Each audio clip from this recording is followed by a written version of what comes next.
Selamat siang Bu Isni Karir dan teman-teman. Saya dari kelompok Terra Incognito akan menjelaskan tugas akhir kami yang berjudul Pengaruh Service Quality Supermarket dan Customer Satisfaction terhadap Customer Loyalty dan Disloyalty. Studi kasus kami berada di supermarket di wilayah DKI Jakarta saat pandemi COVID-19.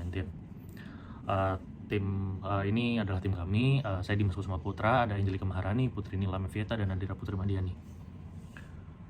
Outline dari presentasi kami ada yang pertama ada pendahuluan, ada landasan teori, ada metode penelitian, analisis pembahasan, dan kesimpulan dan saran. Yang pertama saya akan menjelaskan tentang pendahuluan. Menurut Grandview Research pada tahun 2019, sektor makanan dan supermarket secara global memiliki value sebesar 11,7 triliun USD pada tahun 2019. Dan sektor tersebut dianggap akan tumbuh hingga titik CAGR di 5% dari 2020 hingga 2027. Nah, peningkatan pendapatan di suatu daerah dapat menjadi hasil dari akibat pertumbuhan ekonomi yang mampu mendorong pengeluaran untuk barang-barang konsumsi. Nah, selain itu peningkatan jumlah konsumen kelas menengah dan banyaknya merek yang beredar di antara konsumen mampu mendorong pasar retail dan bahan makanan di negara-negara berkembang. Menurut Listisa & Cole pada tahun 2016, meningkatnya disposable income dari pembeli ditunjang oleh perkembangan teknologi yang mampu membantu konsumen untuk berbelanja apapun, dimanapun, dan kapanpun. Menurut Listisa & Cole pada tahun 2016 dan Malhotra et al. Pada tahun 2017, dengan adanya disrupsi teknologi yang mampu mengubah model menjadi seperti ini, kondisi pasar harus membuat strategi yang baru dalam aturan main di sektor retail. Hal ini mampu mendisrupsi model bisnis tradisional dan memerlukan perubahan yang cukup transformatif yang outstanding untuk melayani pelanggan yang semakin kesini semakin menuntut dan menyediakan pengalaman berbelanja yang baru. Berdasarkan Listisa & Cole pada tahun 2016 dan Zhuang et al. Pada tahun 2018, besarnya dan cepatnya perubahan ini menantang pertumbuhan dan profitabilitas pasar retail, sehingga retail tidak dapat mengatasi risiko kehilangan pelanggan dan pangsa pasar ke retail lain yang dapat beradaptasi dengan kebutuhan konsumen yang cepat berubah. Jadi kita melihat chart di samping terkait e-commerce growth pre-COVID-19 dan post-COVID-19 projection pada tahun 2020, kita dapat melihat bahwa di Indonesia ada pergeseran kuat kepada pembelian di saluran online yang akan terjadi bahkan setelah COVID-19 ini mereda, dengan hampir 60% konsumen telah mencoba metode berbelanja secara digital. Nah, menurut McKinsey pada tahun 2020, sebagian besar orang Indonesia itu menunggu tentang aturan ruang gerak yang diperbolehkan oleh pemerintah sebelum terlibat secara rutin dalam kegiatan di luar rumah. Nah, konsumen juga mulai telah mengadopsi alternatif touchless method untuk berperilaku seperti pembelajaran jarak jauh, telemedicine, kebugaran online yang dianggap mampu bertahan bahkan setelah krisis. Menurut Herman N. Roskin pada tahun 2017, berdasarkan data saat ini, penjualan pada sektor supermarket melalui saluran e-commerce itu telah melonjak sebesar 30% dalam beberapa tahun terakhir, sehingga supermarket harus menerapkan strategi untuk beralih dari toko fisik yang tradisional kepada brick and mortar. Menurut Deloitte Touch Tomatsu Limited pada tahun 2018 dan Imart pada tahun 2017, bagaimanapun toko retail yang berbentuk fisik ini tidak akan hilang, karena 90% penjualan toko retail di seluruh dunia masih dilakukan dari toko fisik. Kita juga bisa melihat Indonesia dari chart yang di kiri, dilansir dari katadata.com terkait grocery retail sales as percentage of share in brand retails in select country pada tahun 2020. Terlihat bahwa Indonesia ini menduduki posisi tertinggi terkait percentage of store-based retails. Namun, menurut Herman N. Roskin juga pada tahun 2017, untuk bersaing dengan kenyamanan belanja online, supermarket juga harus beralih dari penyedia barang ke pemasok penawaran barang dagangan yang unik dan memiliki kualitas layanan yang melebihi apa yang dapat ditemukan pelanggan secara online dan pengalaman unik yang dapat mereka berikan ketika konsumen berbelanja di dalam toko tersebut. Dan menurut Seth et al. Pada 2015, kualitas layanan merupakan hal yang paling penting karena memenuhi kepuasan dan loyalitas pelanggan dan profitabilitas bagi retail tersebut. Nah, penelitian ini dilakukan karena kami melihat adanya kesenjangan dalam literatur dan kami memiliki keinginan untuk menutup kesenjangan tersebut melalui kontribusi teoritis dan praktis. Menurut Kitapsi et al. Pada tahun 2013, Saladari et al. Pada tahun 2009, dan So et al. Pada 2016, bahwa penelitian berkaitan dengan service quality dan consumer loyalty di sektor supermarket di negara maju dan berkembang itu telah dilakukan sebenarnya. Namun, penelitian sektor supermarket di negara-negara berkembang pada saat pandemi seperti Indonesia juga harus dilakukan untuk menyelidiki keterkaitan konteks spesifik antara service quality, consumer loyalty, dan disloyalty. Nah, menurut Sharma et al. Pada tahun 2020, dengan mayoritas penelitian yang dilakukan di bidang ini berfokus pada negara-negara maju, sebenarnya latar belakang budaya unik di Indonesia itu memiliki kolektivisme yang tinggi bersama-sama dengan tingkat penghindaran resiko yang rendah, itu akan memberikan wawasan yang cukup menarik terkait perilaku pelanggan di Indonesia untuk penelitian ini. Nah, studi ini juga penting karena kami memberikan kontribusi terhadap perkembangan kualitas layanan dari sudut pandang pemasaran di sektor supermarket pada kondisi COVID-19 dengan menjelaskan keterkaitan khusus konteks service quality, consumer loyalty, consumer disloyalty, dan hubungan antara consumer service quality dan customer satisfaction dan loyalty dan disloyalty. Sifat khusus dari konteks studi ini dimaksudkan untuk memungkinkan manajemen supermarket dan pemasar di Indonesia untuk lebih memahami fenomena ini, untuk mengembangkan strategi yang ditargetkan untuk meningkatkan kualitas layanan, kepuasan pelanggan, dan loyalitas pelanggan sambil mengurangi ketidakpastian dari pelanggan. Tujuan dari penelitian kami adalah yang pertama mengidentifikasi hubungan antara supermarket service quality dan customer satisfaction pada supermarket di DKI Jakarta saat pandemi COVID-19. Yang kedua, mengidentifikasi hubungan antara customer satisfaction dan customer loyalty pada supermarket di DKI Jakarta saat pandemi COVID-19. Dan yang ketiga, mengidentifikasi hubungan antara customer satisfaction dan disloyalty pada supermarket di DKI Jakarta saat pandemi COVID-19. Nama saya Putri Nilam dan saya akan melanjutkan presentasi sebelumnya. Jadi sekarang kita masuk ke bagian tinjauan literatur. Kelompok kami telah membaca beberapa literatur yang berkaitan dengan penelitian kami saat ini. Yang pertama adalah mengenai service quality. Jadi service quality ini sebenarnya adalah 5 dimensi yang dapat membantu retailer untuk membedakan antara ekspektasi dari konsumen terhadap layanan yang pada akhirnya akan disediakan oleh para retailer tersebut. Yang pertama adalah reliability. Reliability adalah reputasi yang dapat digunakan sebagai indikator dari kualitas pelayanan dan juga berkaitan dengan pengalaman masa lalu dari pelanggan, menurut Nguyen and Leblanc 2001. Selanjutnya, menurut Debholkar et al. 1996 menyatakan bahwa reliability sendiri adalah ketika retailer menjaga janjinya dan melakukan hal seperti seharusnya. Dimensi selanjutnya adalah assurance. Assurance sendiri adalah pengetahuan dan kesopanan karyawan serta kemampuan mereka untuk menyampaikan kepercayaan dan keyakinan pada pelanggan menurut Parasuraman et al. Dan selanjutnya, menurut Ren dan Lam 2016 menyatakan bahwa reliability dan assurance ini sebenarnya mendorong positif word of mouth dari konsumen. Dimensi ketiga adalah tangibles. Tangibles ini sebenarnya artinya adalah masuk ke dalam fisik dari bangunan, fasilitas, penampilan dari staff, peralatan, dan semua yang berkaitan dengan fisik dari retail tersebut, menurut Parasuraman. Dan selanjutnya, menurut Debholkar et al. Tahun 1996 menyatakan bahwa pengalaman berbelanja itu sangat dipengaruhi hal-hal berwujud karena akan mempengaruhi kepuasan serta experience dari berbelanja seseorang. Selanjutnya, dimensi keempat adalah empathy. Empathy sendiri adalah kemampuan untuk memahami dan bereaksi terhadap pikiran dan perasaan orang lain. Menurut Barrett Leonard, Goldstein and Michaels, Bain, Pilling, and Arrowglue. Dan selanjutnya, menurut Hennig Throw, adalah empathy sendiri adalah apabila karyawan memiliki orientasi pelanggan yang kuat, sehingga pelanggan mengembangkan komitmen efektif yang lebih besar terhadap merek atau layanan ataupun sebuah perusahaan. Dan yang dimensi terakhir adalah responsiveness. Responsiveness sendiri adalah gambaran dari perilaku keinginan di mana karyawan memberikan sebuah layanan secara tepat waktu, menurut Parasuraman. Dan responsiveness sendiri juga bisa berarti kesediaan pegawai pelayan untuk membantu pelanggan dan memberikan pelayanan yang cepat, yang tidak hanya menyangkut kecepatan, tetapi juga bisa berkaitan dengan sifat tanggapan dari pelayan tersebut, menurut Mittal and Lazar 1996. Nah, yang kedua adalah customer satisfaction. Menurut Fornell, Johnson, Anderson, Cha, and Bryan 1996, customer satisfaction adalah evaluasi keseluruhan berdasarkan total pembelian dan pengalaman konsumsi terhadap barang atau layanan dari waktu ke waktu. Selain itu, menurut Susanto pada tahun 2010, customer satisfaction adalah tingkat perasaan seseorang setelah membandingkan performa yang didapatkan olehnya dengan ekspektasi yang dimiliki sebelum memakai produk tersebut.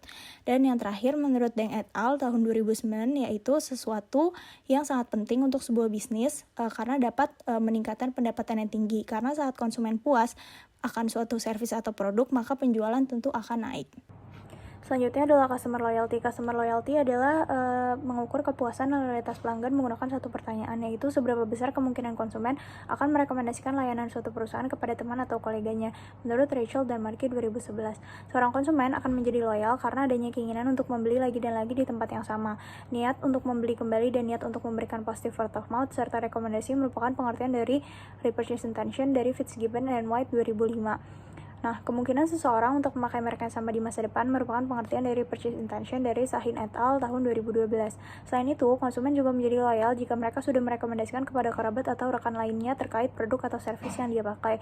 Merekomendasikan barang atau servis yang dimiliki oleh perusahaan karena mereka termotivasi secara intrinsik dan sosial menurut Grant 2007 adalah pengertian dari positive word of mouth. Word of mouth sangat berpengaruh bagi keputusan pengalihan terhadap suatu merek atau perusahaan menurut Wenningham and Bayon 2004. Selanjutnya adalah customer disloyalty. Customer disloyalty adalah tindakan di mana konsumen beralih sebagai pelanggan dan meninggalkan penyedia layanan yang aslinya dan memilih layanan lainnya, di mana penyedia jasa yang mereka tinggalkan akan kehilangan keuntungan masa depan dan menanggung biaya untuk mendapatkan pelanggan baru menurut Caveney 1995. Customer disloyalty terjadi karena beberapa hal. Salah satunya adalah sensitivitas seseorang akan harga produk yang tersedia di berbagai tempat. Bobot yang melekat pada harga dalam penilaian konsumen terhadap keseluruhan daya tarik atau kegunaan suatu produk yang dipengaruhi oleh kredibilitas merek adalah price sensitivity menurut Adams-Waite and Lowry 2002. Jika konsumen melihat perbedaan antar penyedia layanan, mereka lebih tahan terhadap kenaikan harga menurut Nagley and Muller 2017.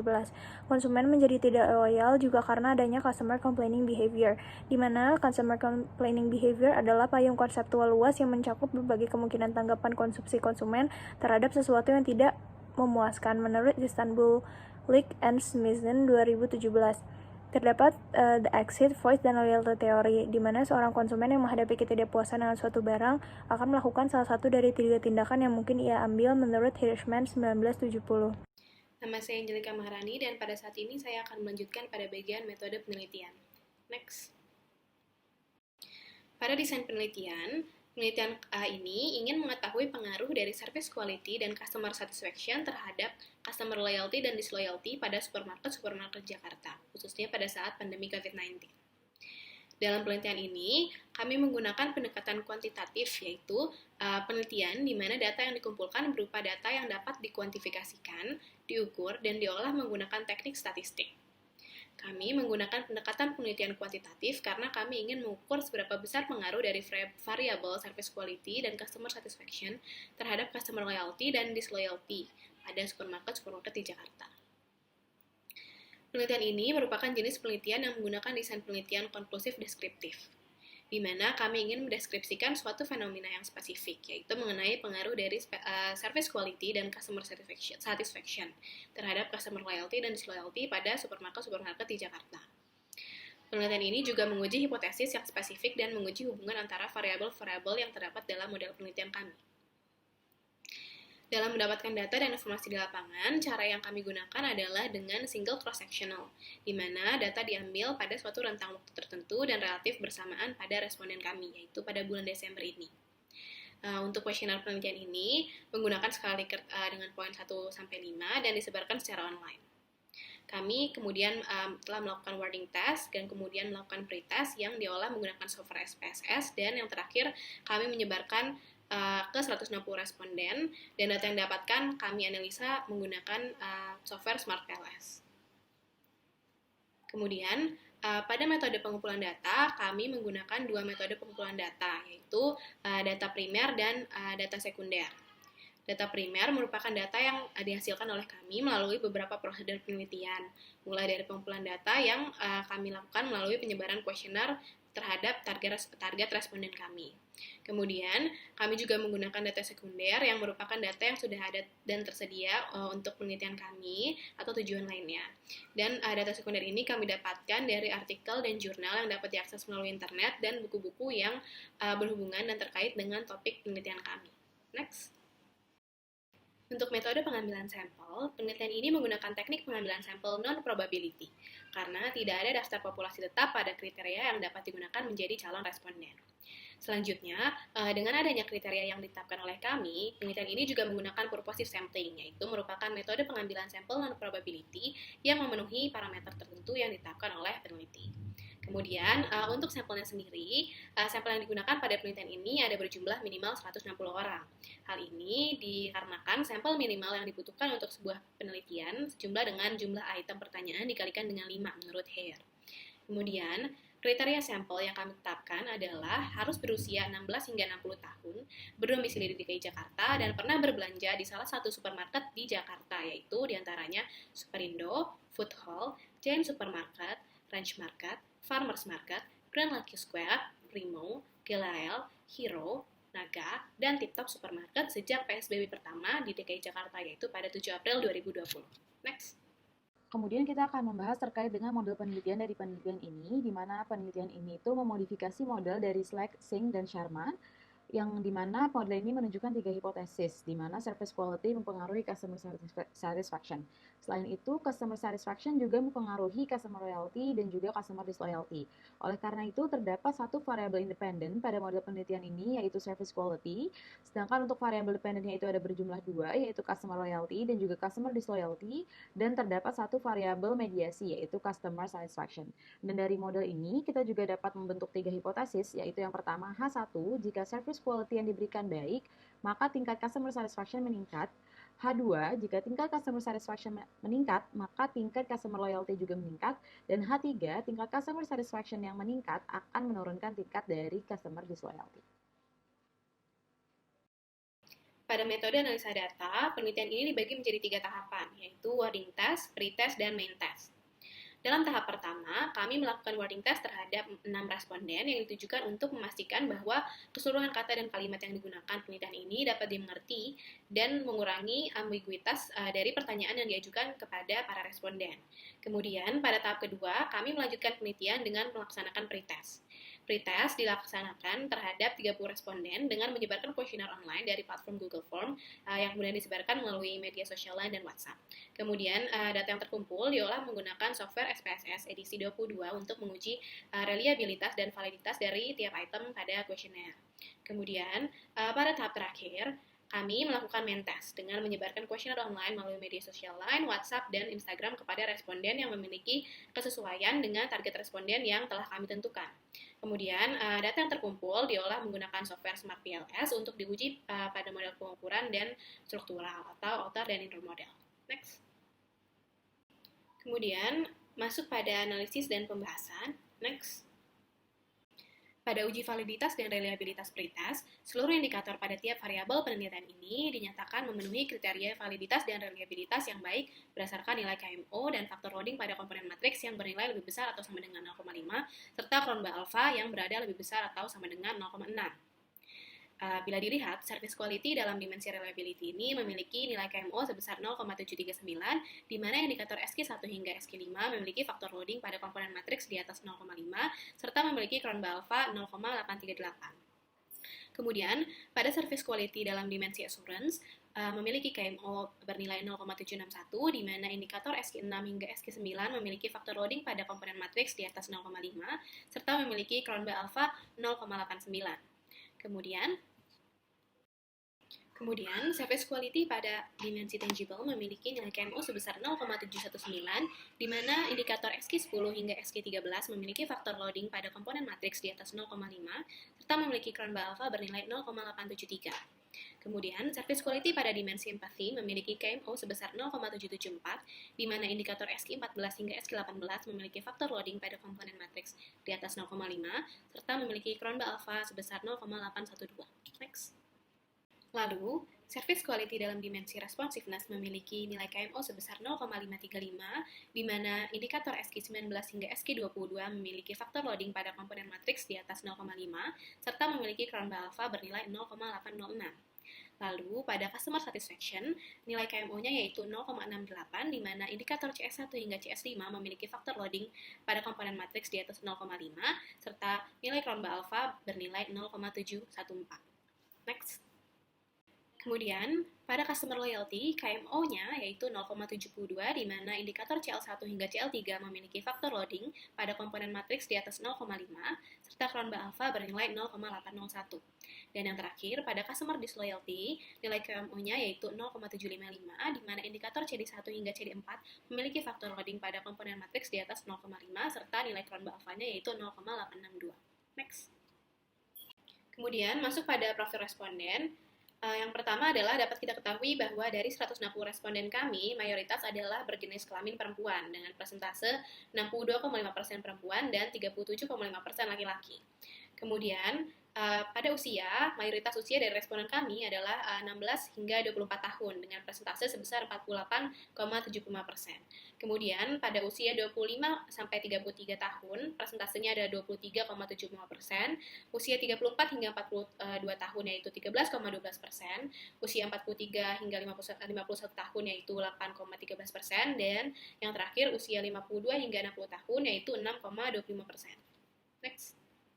Kemudian, bila dilihat, domisili responden kami mayoritas berada pada Jakarta Selatan, yaitu 48,75% dari total responden kami.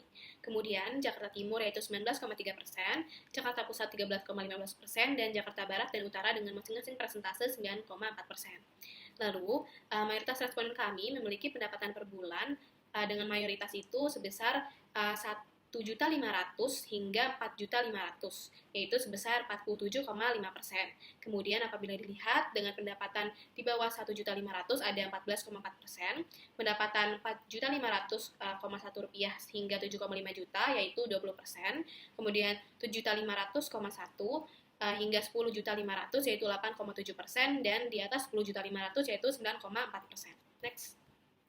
Lalu, mayoritas responden kami memiliki tujuan berbelanja untuk memenuhi kebutuhan pribadi atau sebesar 80,6% dari total responden atau 129 orang dari 160 responden. Kemudian untuk memenuhi kebutuhan keluarga ada sebesar 105 orang dari 160 responden atau 65,6%. Kemudian untuk memenuhi kebutuhan usaha terdapat 3 orang dari 160 responden atau 1,9%, dan kebutuhan lainnya yaitu 9 orang dari 160 responden atau 5,6%. Kemudian untuk frekuensi berbelanja di supermarket, 25% responden kami berbelanja 1 kali dalam 1 bulan, dan mayoritasnya itu ada pada 2 hingga 3 kali sebulan yaitu 59,4%, kemudian 4 hingga 5 kali dalam sebulan yaitu 9,4%, kemudian lebih dari 5 kali itu ada 3,7%, dan terdapat 2,5% responden kami yang jumlah kunjungannya tidak menentu tiap bulannya. Kemudian yang terakhir adalah supermarket pilihan yang paling sering dikunjungi responden, yaitu mayoritasnya ada pada Farmers Market sebesar 20,65% dari responden. Lalu pada Superindo 13,1%, Food Hall 18,75%, Giant Supermarket 7,5%, Ranch Market 13,1%, Duan Lucky Square 9,4%, Primo 3,1%, Kelail 2,5%, Hero 3,75%, Naga 3,75%, dan Tip Top Supermarket sebesar 4,4%. Next.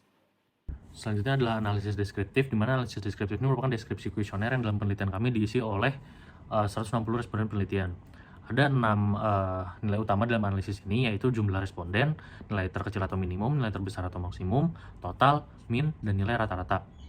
Nah, untuk service quality itu memiliki nilai rata-rata sebesar 3,90 dari skala maksimum 5. Nah, service quality ini terdiri dari 22 item, namun service quality ini dibagi menjadi 5 dimensi dari service quality, yaitu SQ1, SQ2, SQ3, dan SQ4 dan SQ5 itu masuk ke dalam dimensi reliability, SQ6, 7, 8, dan 9 itu masuk ke dalam dimensi assurance, SQ10, 11, 12, dan 13 itu masuk ke dalam dimensi tangible, SQ14, SQ15, 16, dan 17, dan 18 itu masuk ke dalam dimensi empati, dan yang terakhir SQ19, SQ20, SQ21, dan 22 itu masuk ke dalam dimensi responsiveness. Nah, dari nilai rata-rata itu dapat disimpulkan bahwa service quality yang dimiliki oleh supermarket di daerah Jakarta mampu memenuhi 5 dimensi yang menjadi indikator utama dari service quality, sehingga service quality yang dimiliki oleh supermarket di daerah Jakarta itu tergolong baik. Nah, untuk yang kedua adalah customer satisfaction, di mana customer satisfaction ini memiliki nilai rata-rata total sebesar 3,981 yang memiliki 3 indikator dengan skala maksimum 5. Nah, dari nilai tersebut dapat disimpulkan bahwa konsumen senang dengan pengalaman berbelanja secara keseluruhan yang diberikan oleh supermarket. Selanjutnya ada customer loyalty dengan nilai rata-rata total 3,973 dengan skala maksimum 5. Dari nilai tersebut dapat disimpulkan bahwa konsumen memiliki keinginan untuk merekomendasikan supermarket kepada teman atau keluarganya terkait kepuasan yang mereka dapatkan di dalam supermarket yang mereka pilih. Yang selanjutnya ada customer list loyalty dengan 4 indikator, dengan nilai rata-rata total 3,889. Dari nilai tersebut dapat disimpulkan bahwa beberapa konsumen merasa bahwa mereka lebih memilih beralih ke supermarket lain jika mereka lebih mendapatkan keuntungannya yang lebih di supermarket yang lainnya di luar pilihan mereka. Kami melakukan uji Kolmogorov Smirnov untuk sebelumnya melakukan pengujian internal konsistensi. Kami melakukannya untuk mengetahui apakah data dari pengumpulan kami sudah terdistribusi normal atau belum. Dan setelah melakukan pengujian tersebut, hasilnya signifikansi dari pengujian ini adalah 0,2, sehingga data ini terdistribusi normal, di mana untuk mengetahui data terdistribusi normal, syaratnya adalah di atas 0,05 dan signifikansi kami adalah 0,2, jadi dapat disimpulkan bahwa data terdistribusi normal. Kami juga melakukan uji factor analysis. Uji factor analysis ini dilakukan untuk mempermudah running data melalui software PLS nantinya. Uji factor analysis ini dilakukan pada variable service quality saja untuk mengetahui factor score dari variable tersebut. Proses ini dilakukan dengan melakukan pengujian terhadap 5 dimensi dalam service quality tersebut. Setelah selesai melakukan uji factor analysis, akan menghasilkan 5 data baru yang selanjutnya akan memberikan kemudahan dalam melakukan main task pada software PLS, dan uji factor analysis ini dilakukan menggunakan software SPSS.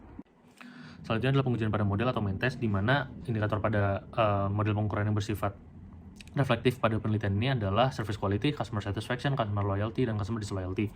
4 indikator tersebut itu pada model pengukuran akan dievaluasi dengan melihat internal konsistensi serta convergent validity dan discriminant validity. Terus selanjutnya ada pengujian internal konsistensi, di mana cara pengujiannya adalah kita melihat composite reliability yang harus memiliki nilai 0,7 minimal dan korban alpha yang memiliki nilai minimal 0,7 juga. Mayoritas dari indikator kami memiliki composite reliability dan korban alpha yang di atas 0,7.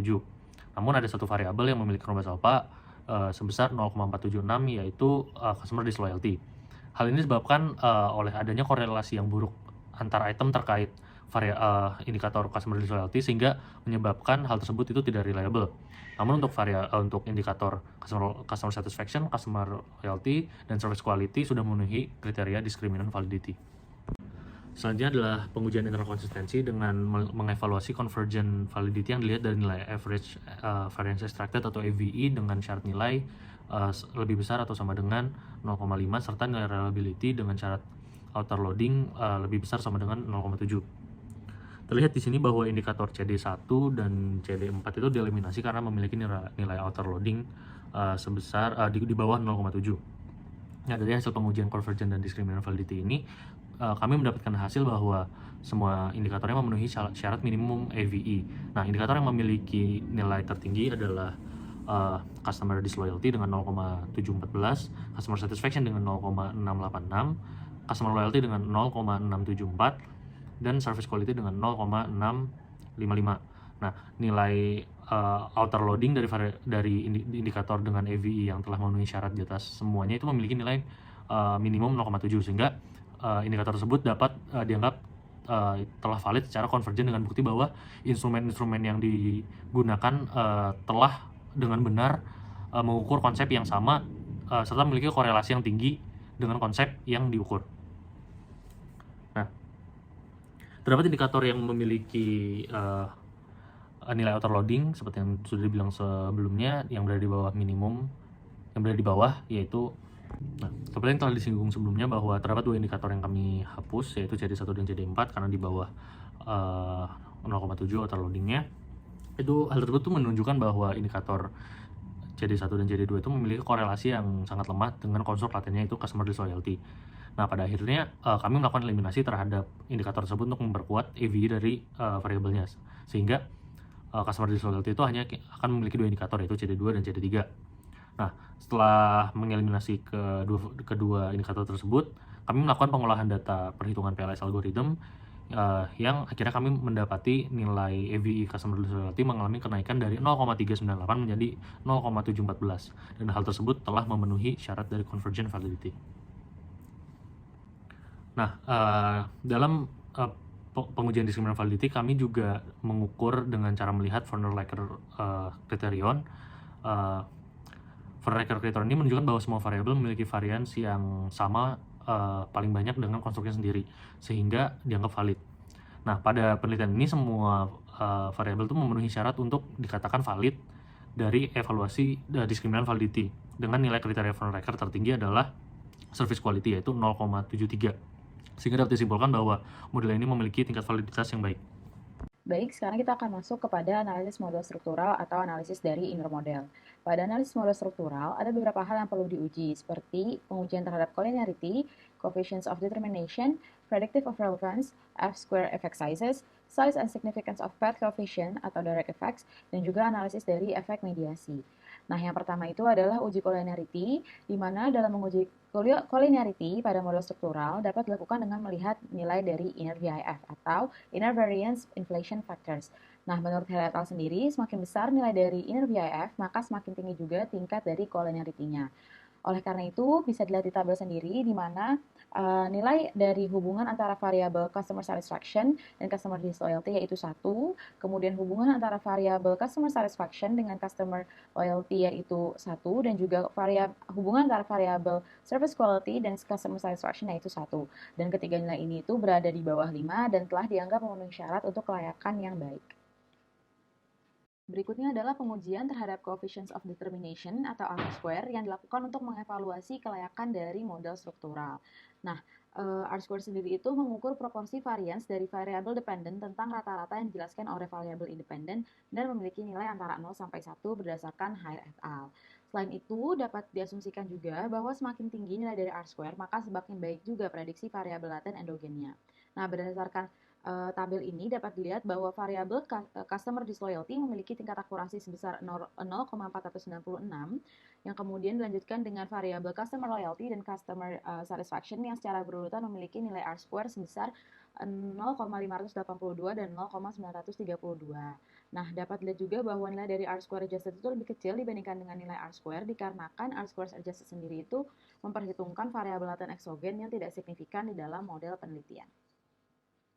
Berikutnya adalah pengujian terhadap predictive of relevance atau Q-square yang digunakan untuk mengukur kekuatan prediksi model. Nah, hal ini sendiri menilai apakah model secara akurat memprediksi data yang tidak digunakan dalam estimasi parameter model.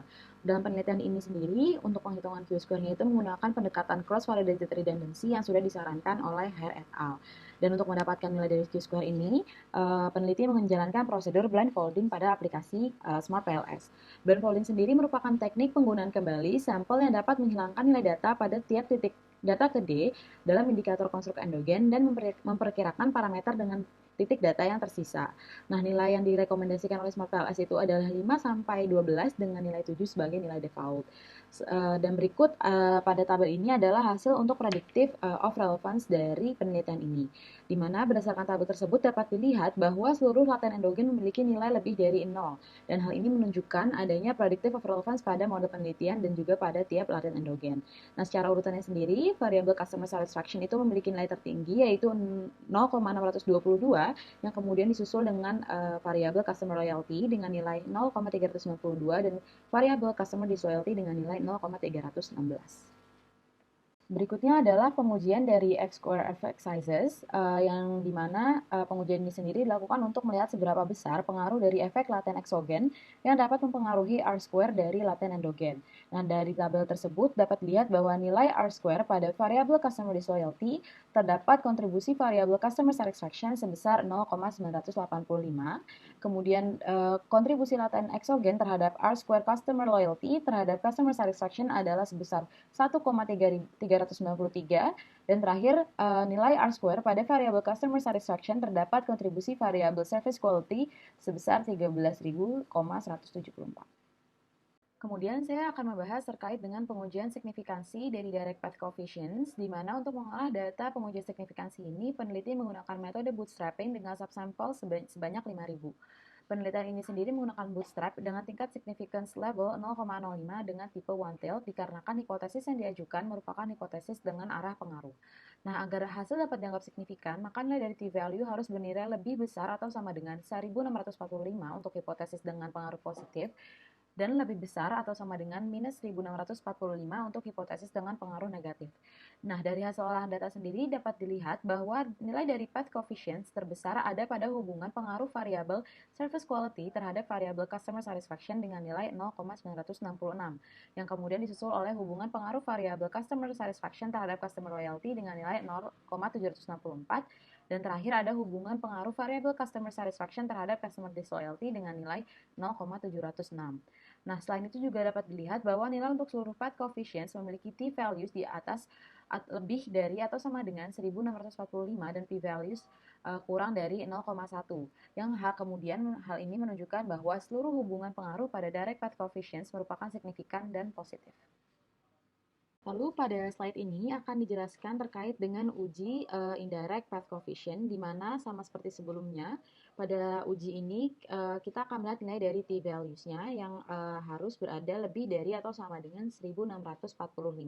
Nah, analisis ini dilakukan dengan menguji specific indirect effect yang hasilnya didapatkan dari olah data menggunakan bootstrapping. Dan berikut adalah tabel dari pengujian specific indirect effect, di mana dapat dilihat secara berurutan nilai t-value dari masing-masing path coefficient adalah 15.246 dan 20.646. Yang artinya di sini customer satisfaction itu secara signifikan memediasi hubungan antara variabel service quality dan customer disloyalty, dan juga hubungan antara variabel service quality dan juga customer loyalty. Yang kemudian dari hasil pengujian tersebut didapatkan juga hasil total indirect effect pada tabel berikutnya. Dan setelah melakukan analisis terhadap direct effect dan juga total indirect effect, peneliti dapat melakukan analisis untuk menentukan jenis mediasi yang dimiliki oleh variabel mediator. Kemudian kita akan masuk kepada analisis jenis mediasi dari penelitian ini untuk menentukan jenis mediasi apakah yang dimiliki oleh variabel mediator pada penelitian ini. Nah, analisis ini dilakukan terhadap direct effect dan juga total indirect effect untuk menentukan jenis mediasinya tersebut. Nah, dapat dilihat dari tabel bahwa variabel customer satisfaction itu telah terbukti secara signifikan positif memediasi path dari variabel service quality dan terhadap customer loyalty dan juga customer disloyalty. Selain itu, direct path antara service quality dan juga customer loyalty serta direct path antara service quality dan customer disloyalty memiliki nilai t-value yang signifikan. Oleh karena itu, dikarenakan baik secara direct effect maupun indirect effect memiliki nilai yang signifikan, jenis mediasi tersebut termasuk dalam kategori complementary mediation berdasarkan pendekatan dari Zhao et al. Nama saya Putri Nilam dan saya akan melanjutkan presentasi rekan-rekan saya sebelumnya. Jadi, untuk ringkasan hasil penelitian, berdasarkan analisis yang telah dilakukan oleh tim peneliti, seluruh data dalam penelitian ini mendukung hipotesis yang telah diajukan sebelumnya, sesuai dengan penelitian sebelumnya, yaitu pengadopsian dari Niels Lake, Gurmeet Singh, dan Shavnat Sharma pada tahun 2020. Berbelanja di supermarket merupakan sebuah kebutuhan bagi banyak orang. Dapat direfleksikan dari bagaimana pada masa PSBB awal, seluruh fasilitas mal ditutup, namun hanya supermarket yang diperbolehkan beroperasi. Itu menandakan bahwa supermarket merupakan salah satu kewajiban bagi banyak orang. Dengan adanya service quality yang baik, maka akan meningkatkan customer satisfaction. Setelah konsumen sudah merasa puas, maka lebih besar kemungkinan konsumen tersebut untuk menjadi loyal dan terus kembali ke supermarket tersebut.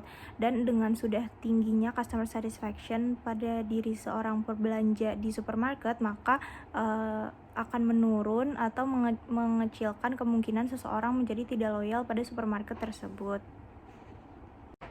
Selanjutnya, untuk kesimpulan dan saran. Untuk kesimpulan, yang pertama, service quality sebuah supermarket berpengaruh positif terhadap customer satisfaction supermarket tersebut. Yang kedua, jika seseorang sudah merasa puas akan suatu supermarket, maka orang tersebut akan setia dengan supermarket tersebut. Yang ketiga, jika seseorang merasa service quality dari sebuah supermarket sudah cukup baik bagi dirinya, maka tingkat customer disloyalty akan supermarket tersebut akan berkurang. Selanjutnya, untuk implikasi manajerial, dilihat dari outer loading service quality yang penting bagi konsumen adalah assurance, di mana disarankan untuk para pebisnis yang bergerak di bidang supermarket untuk meningkatkan assurance dari para karyawan-karyawannya, sehingga pada saat seseorang melakukan transaksi di dalam supermarket, mereka merasa assure. Selanjutnya, jika dilihat dari outer loading customer satisfaction, yang penting bagi konsumen supermarket adalah kepuasan dari proses berbelanja. Oleh karena itu, disarankan agar supermarket bisa mungkin membuat proses berbelanja semakin memuaskan, seperti berkurangnya lining untuk menunggu menunggu, mengantri, dan lain-lain. Dan terakhir adalah dilihat dari outer loading customer loyalty yang memiliki peran besar seorang konsumen supermarket menjadi puas adalah repurchase intention, sehingga disarankan agar supermarket sebisa mungkin membangun repurchase intention dengan servis yang baik kepada konsumen. Dan selanjutnya adalah dilihat dari outer loading customer disloyalty yang memiliki peran besar seorang konsumen supermarket menjadi tidak puas adalah price sensitivity. Jadi disarankan kepada para supermarket untuk menyediakan harga yang affordable dan dapat berkompetisi dengan kompetitor lainnya. Selanjutnya adalah keterbatasan penelitian. Terdapat beberapa keterbatasan yang kita hadapi selama melakukan penelitian. Yang pertama adalah ukuran sampel yang ditetapkan dan diperoleh relatif kecil, di mana minimal sampel yang kita butuhkan adalah 160 dan kita menggunakan 160 sampel di dalamnya, sehingga angka itu relatif kecil dan seharusnya dapat ditingkatkan lagi. Yang kedua adalah penelitian ini menargetkan responden di DKI Jakarta, namun data responden yang terkumpul belum tersebar secara merata dari seluruh kota administrasi Jakarta, yaitu mayoritas hanya di Jakarta Selatan saja. Yang ketiga adalah responden terkonsentrasi pada satu range umur saja, yaitu umur pekerja fresh graduate.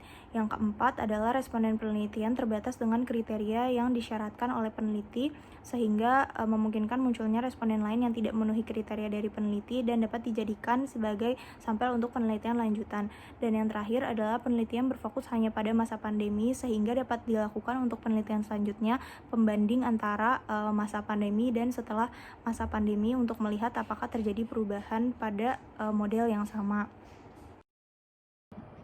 Terdapat beberapa saran bagi penelitian selanjutnya.